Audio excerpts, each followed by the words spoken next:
Tea Party Patriots for putting this together. This is a wonderful event. And you talk about the Tea Party movement and what it is, and a lot of people say, oh, it's, listen, Nancy Pelosi act like it's a bunch of, crazy troublemakers. Well, if you think about it, they actually said about the people who went to the first Tea Party. So actually, I think everybody that shows up at the Tea Party is in pretty good company, and I really like that.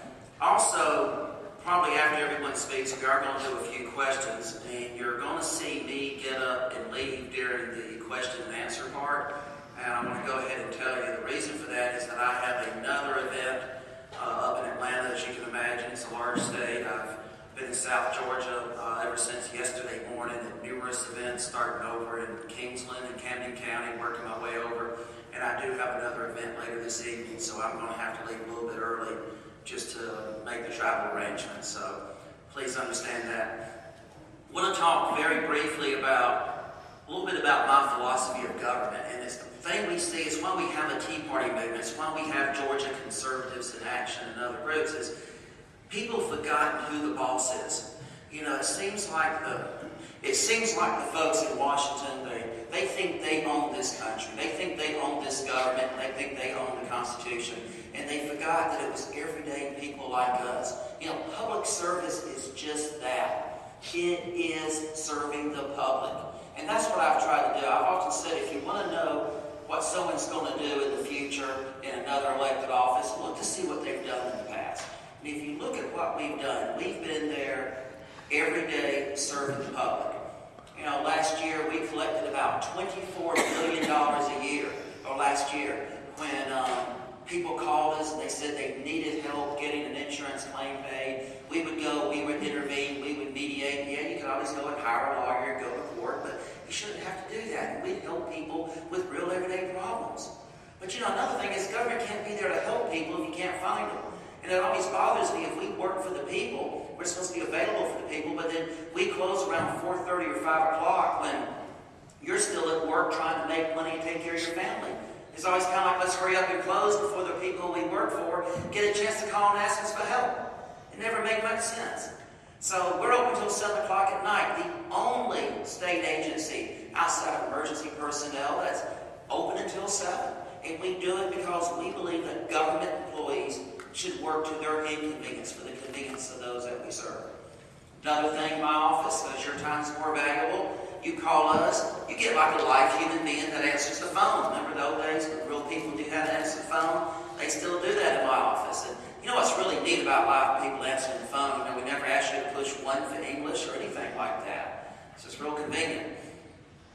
But that is what it's about. It's about being there to serve the public. A lot of people ask me, what are the top 3 or 4 issues you see when you're going around the state? And I'll tell a lot of folks, it's really one issue. And it's jobs. That's what people are concerned about. Now, it has a lot of different faces to it. Transportation is one. Transportation is a statewide problem.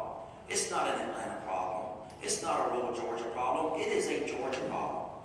And people are not going to come to a state and bring jobs to a state that has a failed transportation system. I know of businesses that have located factories in South Alabama instead of South Georgia, and they've told me a deciding reason was that their trucks would leave South Alabama and go through Montgomery and Birmingham and then north. And if they build it in South Georgia, that truck has to go to Atlanta and lose a couple of hours in gridlock in Atlanta before it can get further north. That is a serious reason of why we've got to do something about transportation.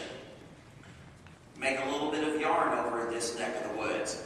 You make the yarn, you ship it back up to Dalton, weave it into carpet. It has to go straight through Atlanta to get there. And then let's say you want to ship it out on the Port of Savannah. That carpet leaves Dalton, goes back through Atlanta a second time, and then tries to make its way over to Savannah. Those are serious economic problems for the entire state. Water. This water problem we have in North Georgia is a statewide water problem. And it is an economic development problem. People aren't going to want to come to a state if they're not sure about the reliability of our water source. A lot of industries require a great deal of water in their manufacturing, and we need to make sure that we have a good, ready water source statewide. And it's one thing that we cannot do, and I will not do as governor, is is interbasin transfers that adversely affect people downstream in Georgia. An interbasin transfer, in case you don't know, that's called stealing. It's stealing water from people downstream. You can steal water from people in Alabama and Florida, that's okay, I don't have any problems with that.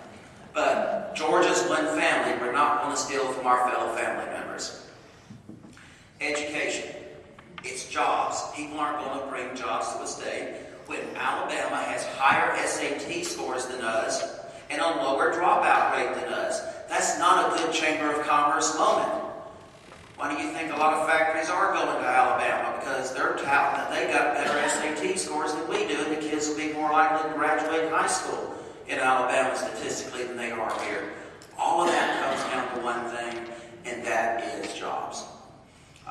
One thing, I'm a big fan of the fair tax. Anybody here like the fair tax? Yeah, I do too. And I'll tell you why I like the fair tax. I think an income tax is just fundamentally wrong.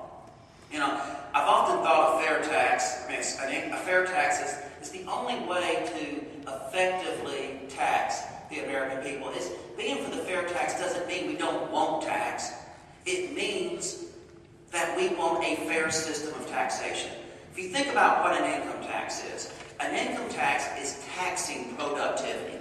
You don't tax productivity. I've often said it's kind of like if a kid comes home from school and says, "Hey, Daddy, I made an A in English," and the father says, "Son, I'm so proud of you." Then he holds out his hand and says, "Give me $5. You're not ever going to say that. You're not going to charge your child $5 for making an A. Actually, in my house, my kids want $5 if they make an A. An income tax is that. You go to work. You work harder than the other person. You make an A at work. And our government comes to you and says, "You did good. You made an A at work. You were productive. Give me $5. Or actually a few zeros added behind it. That's what an income tax effectively is. But what really bothers me is when people in state government act hypocritical and they say, you know, the federal income tax is wrong. We need to get rid of the federal income tax. But, you know, here in Georgia, we need an income tax. The federal government can run their government without an income tax, but, you know, we need one to run our state government. That is wrong. Georgia needs to be showing the way. We need to be showing Washington how to do things more effectively. How can we ever expect the federal government to run their government without an income tax if we don't do it here in Georgia? Florida doesn't have an income tax. Tennessee doesn't have an income tax. We ought to at least be as smart as they are. There are 8 states around the country that don't have an income tax. And when John Oxendine is governor of the state of Georgia, we will not have an income tax in the state of Georgia. A couple of other issues, real simple. Life, I'm pro-life. And it's a simple reason. I don't understand the difference in a baby that just hasn't taken his or her first breath versus somebody in a nursing home. I believe that life starts at the moment of conception and it goes all the way to the natural termination of that death. Thank you. And that's why I'm proud to have been endorsed by Georgia Right to Life along with a couple of other colleagues of mine. Guns. I'm pro-gun. I've got enough guns in my house to probably conquer a small Caribbean country if I needed to. And I've got I have 3 boys at home. 2 of them are dead shots. My 3rd son, the only reason he doesn't shoot very well is because he's 4 months old. My wife and I are discussing when he can get his first gun. She's wanting to hold off a while. Anything you need from me, any information, go to our website, johnoxendine.com. Read our contract with Georgia. It is the 12 principles of what an Oxendine administration will do, what we will stand for. Go to our Facebook page. We got by far the largest Facebook page of anybody running for governor. We've got to have the right Republican that can beat Roy Barnes. I am the only person that has carried 154 out of 159 counties in the state of Georgia. I've consistently carried Tift County. I even carried Albany, Georgia. When Mark Taylor was on the ballot running against Sonny Perdue, we carried Fulton County in Atlanta. We carried Macon. All these counties that are made up of people that were Reagan Democrats that Ronald Reagan carried. We carry the same counties.